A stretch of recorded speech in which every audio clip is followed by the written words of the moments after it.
పలాస జిల్లాగా చేయకపోతే నా ప్రాణ త్యాగానికైనా సిద్ధపడతానని పలాస వాస్తవీయులు దువ్వాడ శ్రీధర్ బాబా శ్రీకాకుళం జిల్లా మరో కొత్త జిల్లా అవతరించనుంది.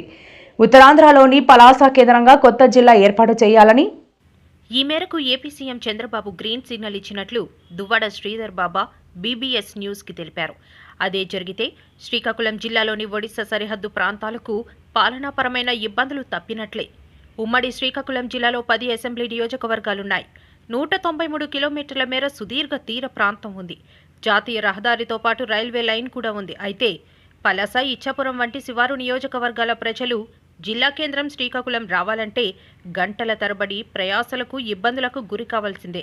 అదే పలాస కేంద్రంగా జిల్లాని ఏర్పాటు చేస్తే పాలనాపరంగా సౌలభ్యం కలుగుతుందని దువ్వాడ శ్రీధర్ బాబా స్థానిక ప్రజలు, పలాస నడి రోడ్డు ప్రజలు ధర్నా చేస్తున్నారు. విభజన ఆంధ్రప్రదేశ్ తర్వాత మన రాష్ట్రం 13 జిల్లాలు ఉండేది.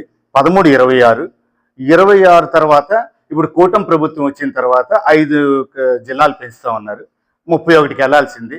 దురదృష్టవశాత్తు ఆ 5 పెంచిన జిల్లాల్లో ఫస్ట్ పలాస జిల్లాని ప్రకటించి కేబినెట్ మీటింగ్లో తప్పించేశారు. ఇది మా ప్రాంతీయులకి చేరనే అన్యాయం. ఈరోజు 12 జిల్లాల్ని పూర్వం 12 జిల్లాల్ని 28 జిల్లాలు చేశారు. ప్రతి జిల్లాల్ని 2 అంతకు మించి చేసుకున్నారు. ఒక్క శ్రీకాకుళం జిల్లా ఒక్కటిగా ఉండిపోవడం వలన రేపు కేంద్ర ప్రభుత్వం నుంచి వచ్చే అభివృద్ధి నిధులు కానీ, రాష్ట్ర ప్రభుత్వం నుంచి అభివృద్ధి నిధులు కానీ మాకు షేరింగ్లో విపరీతం మేము నష్టపోతున్నాం. శ్రీకాకుళం జిల్లా ఒక్కటిగా వెనుకబాటుతనానికి గురి చేసి అలాగే వెనక్కి నెట్టివేయడం వలన మేము తీవ్రంగా నష్టపోతున్నాం. రేపు భావితరాలకి ఇది తీరని అన్యాయం జరగబోతుంది. కాబట్టి దయచేసి కూటమి ప్రభుత్వం ఏమైతే హామీ ఇచ్చిందో 5 జిల్లాలు ప్రకటిస్తామన్నారు. దాంట్లో మొట్టమొదటి జిల్లాగా పలాసగా ప్రకటిస్తామన్నారు. ఖచ్చితంగా ఆ పలాసాని ప్రకటించాలని మేము వినయపూర్వకంగా గౌరవనీయులు ముఖ్యమంత్రి నారా చంద్రబాబు నాయుడు గారు కానీ, అలాగే పవన్ కళ్యాణ్ గారు కానీ కోరుకుంటున్నాం.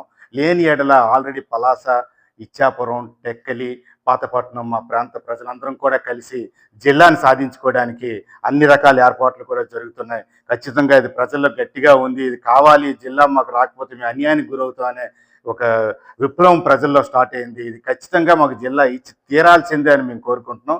ఒకవేళ ఒక డెడ్ లైన్ పెడుతున్నాం, ఒక 20-30 రోజుల్లో మేము ఫిబ్రవరి వరకు చూసి ఒకవేళ జిల్లాని ప్రకటించకపోతే ఈ పలాసలో మేము ఖచ్చితంగా ఆమరణ నిరాహార దీక్ష చేయడానికి కూడా సిద్ధంగా ఉన్నామని తెలియపరచుకుంటున్నాను.